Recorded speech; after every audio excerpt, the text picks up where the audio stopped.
I don't know, I just want to do something great in the world that would benefit humanity or mankind before I get really, really old and kick the Yeah, bucket. that's a great take. Honestly a great thing, a great mentality to have. Like I think the same way. I'm like, I'm, the defender of cyberspace, and I'm trying to make the world a safer place. Through security because pretty much everybody I know that's not in security, like they don't care about security, and they're relying on us to protect them. Hi, I'm Kyser Clark, and welcome to The Hacker's Cache, the show that decrypts the secrets of offensive security one bite at a time. Every week I invite you into the world of ethical hacking by interviewing leading offensive security practitioners. If you are a penetration tester, bug bounty hunter, red teamer, or blue teamer who wants to better understand the modern hacker mindset, whether you are new or experienced, this show is for you. Hello, welcome to the Hacker's Cache. My name is Kyser Clark, the host of the show.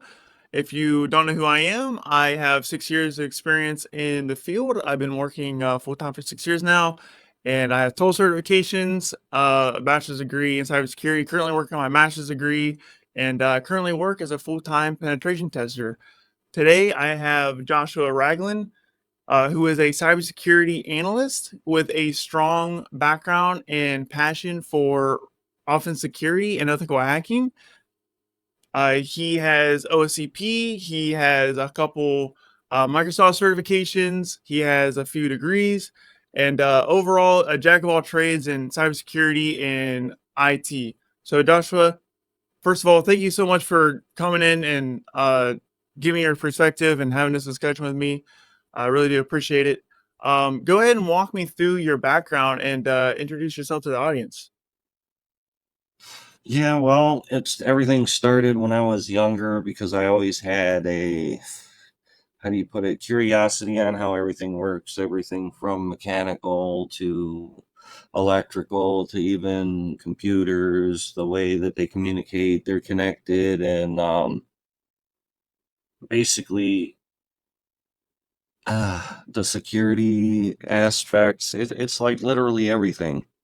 So the curiosity, I think, is what drives me to, I guess, figure out things. So some of my background was I had decided to go to a community college, and my first degree was programming, and I started liking how you can turn logic, objects, procedural. You can create things just by, adding a couple lines of code, and then it's like, oh man, the computer's doing something. So after I had eventually finished that first degree, I decided I wanted to get into network engineering as well. So yeah, I mean, if you're going to have programs and they got to communicate with each other, then you have to at least understand how the devices sending and receiving these kind of things work as well, like communications in general. So I finished that degree and I jumped into cybersecurity. And along the way, I was always participating in things like NCL, National Cyber League. It's a really, really, really good little competition things for the students to learn. And CCDC, which is like another competition where you actually have to go on to their hosting sites and they have networks set up and you have to defend it, and there's attackers and infections and stuff. It was pretty cool.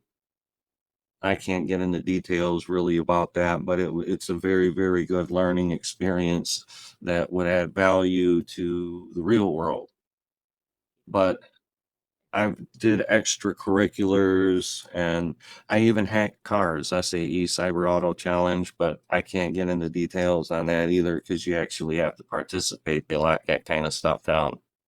So, but it's something good to look into if when it's hosted around certain areas or even travel to, it's well worth it for a lot of the students to get a jump start in the different industries. And other than that, I mean, I'm still going to do double degree programs. Like my next place I want to go to is University of Michigan in Dearborn. and they have a dual bachelor's program for software engineering and information assurance, which is cybersecurity. So that would level up the three areas I already cover.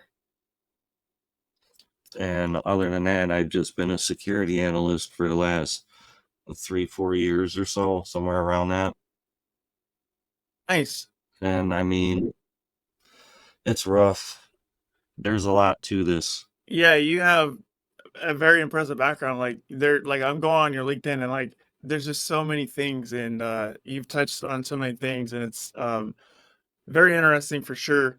I guess one thing that I'm wondering is like what made you go from like a generalist in like all things IT and what made you like actually like yeah, I'm gonna go full-time SOC analyst slash cybersecurity analyst um as a career. What made you what motivated you to do that and why did you choose to go into cybersecurity analyst in particular?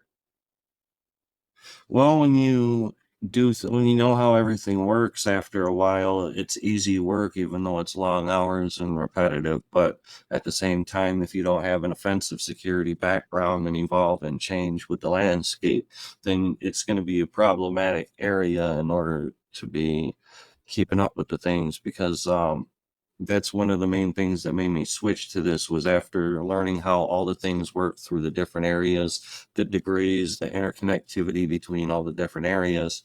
It's like you still need to like defend these creations or the way that these processes and mechanisms are working. You need some kind of defense in a way. So because of all these different areas I cover, I mean, I feel like maybe I can make a difference for maybe at least a little while before I go full time offense because I really love the offensive side of things because it's like blue team. It kind of, you have frameworks, rules, and things that you have to set something up to make it compliant or at least up to standards. And with the offensive side, if you have the right mindset, a lot of that stuff doesn't matter. You just have a scope and certain rules of engagement. So when you have that in there, and creativity exists outside of those bounds. So it can help you change and shape policies and make them safer and it really make a difference in the world with some simple solution or fix. So, I mean, that's why I play defense. I believe I am with that offensive side, I can make an actual difference because what I see is a lot of blue teamers, they lack the offensive side. Yeah, it does seem like I said, you focus on a lot of offense security. And do you think that focusing on offense security more than because like there's tons of like other blue teaming like credentials that you could be pursuing. Um there's tons of more like I guess training options for you on the blue team side. But it seems like you focus more on offense security and the red team side. Um why do you have plans going into offense security, or do you plan on using your offensive skills in defense? Right now, I'm doing that right now using the offensive skills and defense, but I eventually want to go pure offense because it's like, how do you put it? So when you're looking at logs, a lot of people that are in the industry that are especially higher ups, I honestly don't care if they get mad at me or not, but they don't really do the lower level work. They don't understand a lot of the things they talk about when it's the people that are in the trenches that are constantly shoveling the events that fire off detections and things like that. And when you have this red team skill set, you can almost instantly recognize certain types of behaviors that you're triaging or dealing with, and it gives you an edge over the others. Like, even though that there's training options, it's compartmentalized pieces of knowledge that's maximized for profit. When you go full red team, you get basically everything plus some cheaper. Like if you go get an OSCP, you're tested across all these different domains, and it's practical. You have to do it in order to pass. It's not something like a SANS cert where you take 100 questions and they call you a pen tester. It don't work that way. Yeah.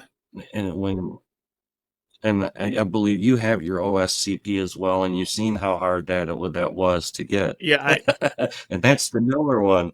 That's the newer one. You got lucky with the newer one. The older one was yeah, worse. I definitely yeah, from what I've seen, I feel like the older OSCP did seem harder. I mean, it was still hard. I mean, the OSCP, I have total certifications and still, the hardest one I've done so far. Yeah, that's definitely a challenging one. And but I had so much fun learning and doing the exam. I actually had a lot of fun with that one. Um, I will tell you this much. I had to take older exam twice, and it's because of the time. I was up 7 hours before the exam, so it was like I wound up knocking out for 12 hours in the exam or something like that, and I had to retake it because I woke up. But I did have 45 points, so I thought I could get away with taking a nap. That was a bad decision. The second time I passed, but I stayed in that old lab. That was the best lab that I ever seen because I mean, a lot of people complained about boxes getting shut off in the mid version, and like when you're trying to exploit something. And that was actually good because that happened to me so many times that a lot of that stuff became muscle memory, and it helped me through the exam. And there were 66 lab machines at that time, three different subnets, and that was like the best I've ever seen. It was like doing Hack the Boxes Dante or something, but it was not the same. It was offensive security style, and it was nice. I manually looked through it and barely used Metasploit on it, like everyone wants to use Metasploit. yeah, when I was going through OCP, because like you get to use the Metasploit on one box in the exam. So when I did my training, I was like, oh, I'm going to use Metasploit, and um, And I didn't even need Metasploit to pass my exam. So yeah, I just practiced as if I didn't have it, and if I needed it, then I would throw it in there. Um, I love the buffer overflow on the the, old one. That was the best. yeah, I had that thing in 25 minutes. nice, nice. Yeah, they took it out and I was studying for it. And then they're like, "Yeah, we took it out for good." Because when I was studying for it, they were like, "You might," because like I think when you went through, you're guaranteed to have a buffer overflow. But then when I started doing my studies, they were like, "You might get the buffer overflow, you might not." So I learned it real good. And then like after I mastered buffer overflows, they're like, "Yeah, it's not an exam anymore." I'm like, "Dang." But Yeah, I want to go ahead and I'm going to start doing our rapid fire round that I have prepared for you. So the way this works is I'm going to give you 5 questions and 30 seconds to answer 5 questions. And if you answer all 5 of them in time, then I'm going to do a bonus 6 question. And your time is going to start as soon as I stop with the last question. So I'm going to get my stopwatch ready here. And these are all cybersecurity related, except for the bonus question. That's actually the only off-topic question that I have for you. So hopefully we can get there. But yeah, no pressure on these. Just say the first thing that comes to your mind, and don't provide an explanation of these because we gotta get through them. So, are you ready? yeah. Go on. Multiple certifications or a college degree, which is more valuable in a cybersecurity career today? I would have to say, vendors will most likely want, or vendors, people want the certifications, but they don't realize how important the degree is. The degree is 15 weeks with hands-on, and an AAS when you have the certifications that do not really give you as much as a degree does. One's a specialty, one's not. Do you think cyber insurance is worth it? Yeah, it's about as bad as your security is, but I would still recommend it. You never know. Soft skills for cybersecurity professionals. That's a must in modern times because nobody can take a joke anymore. Do you think there's a cybersecurity skill shortage? No, but I also think that a lot of the ones that have the big, massive amounts, they think that they can just take one certification and jump over when I had to take 7 years of degrees before I was able to find a solid spot. And then last question, what is the best way to keep up with cybersecurity trends? Go for the malware development, the zero-day bug bounty research, all the heavy duty stuff. That CISO advisory stuff ain't gonna cut it. Those are all really good responses. Yeah, you went way over 30 seconds. It was we got a minute 39 here. Um, but those are really good responses, and a little more explanation than I wanted, but very, I mean, very good points that you brought up. I guess the one I want to dive into the most is the cybersecurity skill shortage. So you said that there's not a shortage, and then you mentioned that maybe part of the problem is people who are wanting to break into the field, but they're kind of expecting a fast track after getting one certification. Can you explain like what you meant by that, and then maybe even um explain on like if it's a problem or how much of a problem like this whole cybersecurity skill shortage is? Okay, so it's not, this is what I mean by that. So you got all these boot camps and all this other stuff that say guaranteed they're taking people's money. You got all these people building courses that some are good, some are bad, but they hold no weight. And don't get me wrong, that's valuable stuff that I've seen in off-brand certs, and they don't get enough credit for what they have in them. But nothing beats a degree because the degrees have hands-on experience. When I was going, for me to go through that at 7 years, I did full degrees that specialized in specific areas, mainly because if I wanted to jump ship and work in separate areas, I would always have that option. If I don't want to work in cybersecurity, I can go be a programmer. If I don't want to be a programmer or work in cybersecurity, I can go run some drop downs, install some switches, configure some Cisco, and be on my way and make just as much without jumping around in the pay range, right? But when I learned how all these things started connecting, and especially the automotive industry with the car hacking and security, and the more it's being integrated, there's a lot to this field. It's not as easy as, oh, I'm going to go take 4 certifications and be done. You need specific certs that cover that, at least the foundational on everything, because all these people are talking out of their mouth and not showing no results and being glorified just because they have a cult like following, but the knowledge is not there. I mean, you can do Linux Plus, Security Plus, and then you can do something like Network Plus or things of that sort. That way you have at least a base foundation. And if you're lucky enough to fall into a small spot because you covered the 3 base areas, and then you might actually be able to do something, but that's rare. That's where this whole crying out for the cybersecurity shortage is. When they say shortage, they're talking about the skill sets, not the people. And you need specialized skills in this because, for instance, 0 days threat actors, they sit there and take months. SolarWinds is an example, Microsoft, all these different types of things.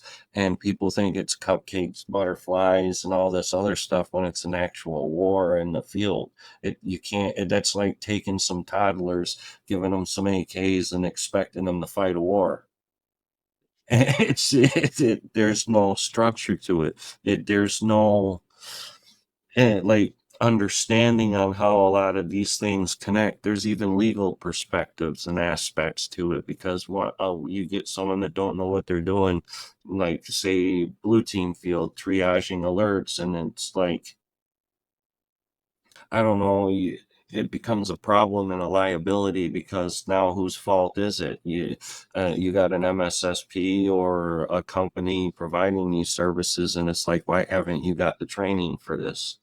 Why isn't your person that you said is the best able to catch this when, a level one at regular analyst with the training would have been able to spot it and made a case or a ticket in time? It's not an easy field. It involves multiple disciplines in order to understand these things. Right. Yeah. I always tell beginners to, get a foundation in Linux, foundation in networking, and just basic like IT troubleshooting skill set as a foundation. And I feel like a lot of people do try to skip over the fundamentals.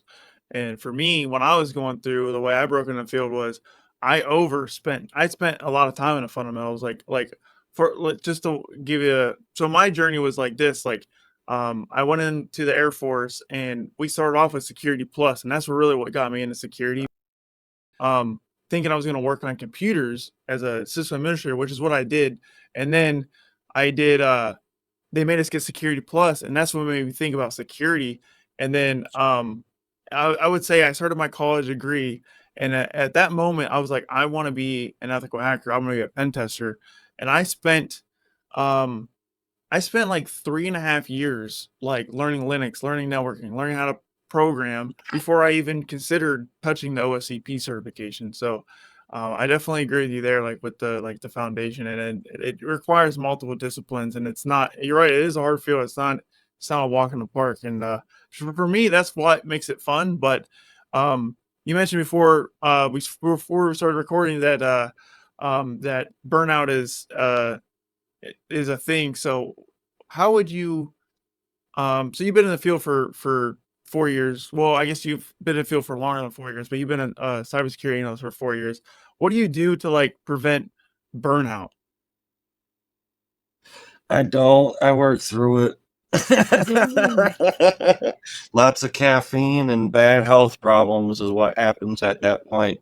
But to the more people that are able to be active, it's always good to at least keep some weights or something around and at least try to get up and move and all that other stuff. When I was fresh, I just dived into different areas. That's one of the reasons why I do hack the box all the time, since my work is blue team and incident response and things of that sort. I go to hack the box like every Saturday a new machine drops because it's more or less on the offensive side. I don't have to use a SIEM or an EDR to sit there and look at logs and sit there really doing nothing much but just logs and logs and logs and logs. But it's a good advantage doing both sides. Anyone in this field should do a little bit of everything, even hardware. That's the good stuff. Yeah, that's always in a debate that I have within myself on like my career progression. It's like, well, do I specialize or do I generalize? And I think that'll be like a debate in this field for many years to come. Personally, I kind of stick with like to be a generalist until you have to be a specialist. That's kind of how I view that. But I definitely Yeah, just yep. go ahead. No, I was going to say that's what I do right there. What you just said, generalist, until you have to be a specialist. Get your hands in everything so you can at least know how everything works and specialize in whichever part you like the most. You can't be, you can be both. Whoever said you can't, they don't know what they're talking about. They're just scared of the extra hard work. Well, what a hot take, but that's great. Whew, man, this has been good. Uh, so I want to shift your attention a little bit. So you are a big fan of CTF competitions, and you've excelled in them. So what's some of the strategies that you use to excel in CTF competitions um, while you're competing? I just do it to stay busy. It's not even about the kind of competing. It's always new content. One of the good strategies is to always have a good team, at least someone that's got the same goals aligned with yours, is to constantly keep growing. Because if you have, you know, you're only as strong as your weakest link, right? So if you have a good team where everybody is moving together and learning new things all the time and not afraid to put in the hard work, there's that keyword, the hard work that everyone's afraid Yeah, of. I've said that several times, and like for me, it's like nothing. there's no shortcut to success. I always tell myself that, I tell other people that, and you have to put in the time and you have to put in effort. And I also tell people like this isn't a 9 to 5. Like you have to work your job and then you have to outside of work, like find time to um stay up with the trends, learn the latest exploits, the latest vulnerabilities, and then practice them. And uh that this is a very demanding field, and a lot of people, they don't realize that, like, "Oh, you sit on the computer all day." It's not physically demanding, but it is mentally demanding. Oh yes, yes. I get yelled at all the time, like I'm playing on the computer, and it's like, come on, woman, no, I want to see you do this for a month. Ugh. Yeah, yeah, a lot of people, from an outsider looking in, they're like, "Oh, you just sit on the computer all day, like, how hard can it actually be?" And it's like, "Man, this is hard." Like you said, earlier, like, this is like cyber warfare, this is like real war stuff. There's, like, real world implications to, what we're doing in this field, and, there is, potential life and limb on the line, in some of the cases. Yeah, pretty much because say they it's already been, I think, been done before where they hit a hospital and ransomware. If I remember, I was watching a video not too long ago. I don't remember what might have been, but it was like a hospital got shut down. I think it was WannaCry, and people could have died. People were turned away, things of that sort. Then you had, I don't remember what it was. I think we had a pipeline or something shut down, and then you got SolarWinds, you got Microsoft, like I had mentioned before, and then you got major infrastructure getting hit, and it's like, oh man, go ahead, get some more people that shouldn't be touching a computer working things. Yeah, yeah, well, with the, I guess, like, that makes me wanna wonder, like, with the skill shortage from, like, an employer perspective, there is from the employer's perspective, there is people that are lacking the skill, but I feel like a lot of employers are willing to hire someone who lacks skill if they show passion and dedication and a willingness to learn. Um, There's nothing wrong with that as long as the employer that's doing the hiring provides the training, because that's going to have to be the trade-off. Otherwise, you're going to get people that keep opening ransomware. yeah, that makes sense. That makes a lot of sense. I mean, you can go look at the MITRE framework, and you skip the recon and the tool building. You go straight to initial access. It gives you a neat little column with different techniques or tactics that they use. And you go and look. Most people aren't emphasizing the defensive capabilities on the initial access, that you've got a castle that you're trying to guard, right? And because your defense, you know all the little ins and outs and the secrets, but the attacker doesn't, right? So the most logical thing would be to go patch or put barricades or reinforce all your soft spots so that when the enemy sends their stuff in, it's not going to get anywhere. That's where you get layered defense ideology or whatever, but even then, that just slows things down and throws up flags. And most of that's only if your team's good, that's doing detections, and your R&D and research type of deal is going on. Because that's why I emphasize on offensive security. It's better to have someone that is on your team out there bashing the walls in to see what's soft and what's hard, and then plug the holes, report to vendor anything new found, get things closed. But they don't, that's a very, very rare structure that you'll see in the industry. And then they complain when they give a $20,000 budget just to keep the lights on, and they get hit. They didn't update none of their security or defenses. That's like stone versus wood.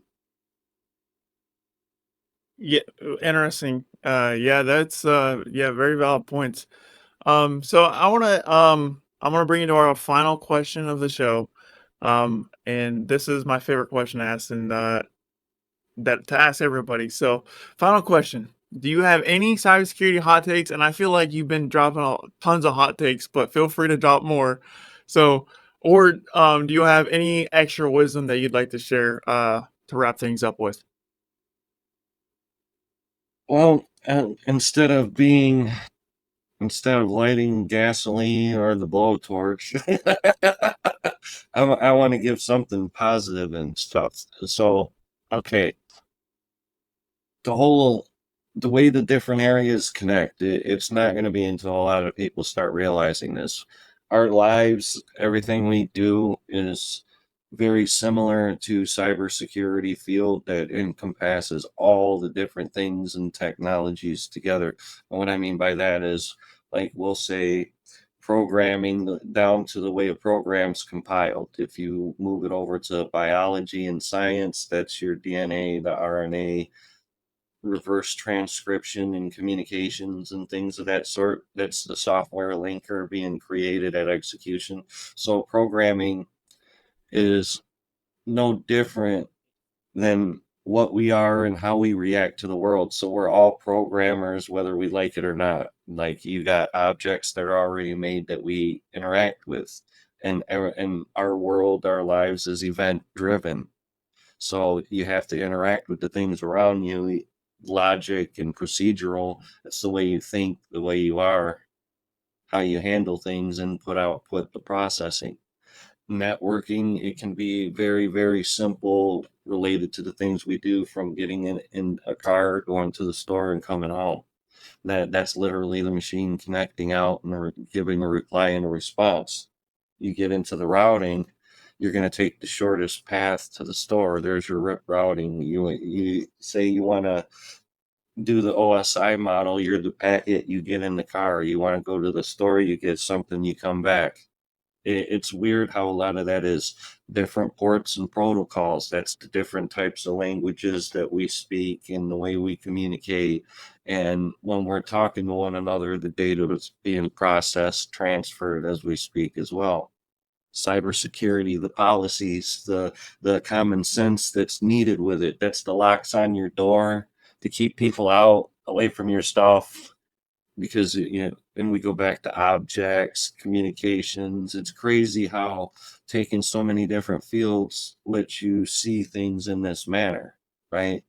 But if people start understanding things, that we do these things every day, it'll help overcome all the lack of understanding that they have when they get into the field, and it looks intimidating to learn.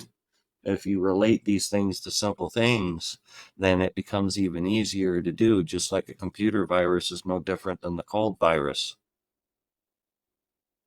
In the end, it's like somehow we're bio machines and we have our own programming and we communicate different and transfer data and retain it.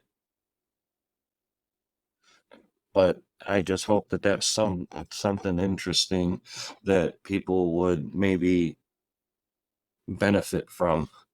Yeah, I think that's really good advice. Like correlating like these complex security issues to everyday uh terminology really, helps like non-security professionals like understand like the implications of this stuff. So yeah, thank you so much for sharing that view. Um so where if the audience wants to get a hold of you, what's the best way to do that if they are inclined to do so? They can hit me up on LinkedIn. I'm always accepting new connections and things of that sort. And if I can help out in any way or throw a little guidance, I don't mind. I like helping people, and that's basically why I'm playing defense for now. And maybe I can maybe one day transition to the offensive side, like maybe R&D or something like that, where I can help find flaws, build proof of concepts, discover CVEs, like at the more complex level, like reverse engineering, tearing apart binaries, and the real heavy duty things where you don't even have to make contact to people in order to exploit a system. Make them, trick them into opening something for a reverse shell or a loader or downloader or whatever. it's I don't know. I just want to do something great in the world that would benefit humanity or mankind before I get really really old and kick the Yeah, bucket. that's a great take. That's honestly a great thing, a great mentality to have. Like I think the same way. I'm like, I'm, the defender of cyberspace, and I'm trying to make the world a safer place, through security because pretty much everybody I know that's not in security, like they don't care about security, and they're relying on us to protect them. And it's a huge deal, especially when you talk about like attacks that like ransomware hospitals and pipelines shutting down. And one of my favorite attacks I like to tell people that a lot of people know about is there was a water tower in Florida that got the hackers got control of, and they changed the chlorine levels and could have poisoned the whole town. It's just crazy stuff. And I think That's we're warfare. one like That's warfare. go ahead. I said that's warfare. That's war right there when it hurts people. That's not. I don't like that kind of Yeah. stuff. It's real scary, and it's very unfortunate that things like that can happen. So, man, thank you. I mean, if it's like little, I was gonna say, I mean, if it's something like little kids trojaning each other because they're mad because they lost on Call of Duty or something, I mean, it's still wrong, but I don't see as big as an impact on something in that sort compared to, poisoning people or robbing people and things that's just, like, come on, man, that's petty right there. Yeah. Yep. Yeah, I totally agree. And unfortunately we're out of time, but man, this has been a great conversation, great discussion. You've had a lot of great insights, and I really do appreciate your thoughts and opinions on everything we talked about today. So um yeah, so for me to close up, if you want to get connected with me, I'm Kyser Clark on LinkedIn, and you can check out my website at kyserclark.com. And if you're listening to the show or you're watching on YouTube, whatever platform you're on, do me a favor, leave a review, and then I'd really appreciate it. And yeah, hopefully I see you in the next episode. Until then, peace out, take care, have a good one. Kyser out.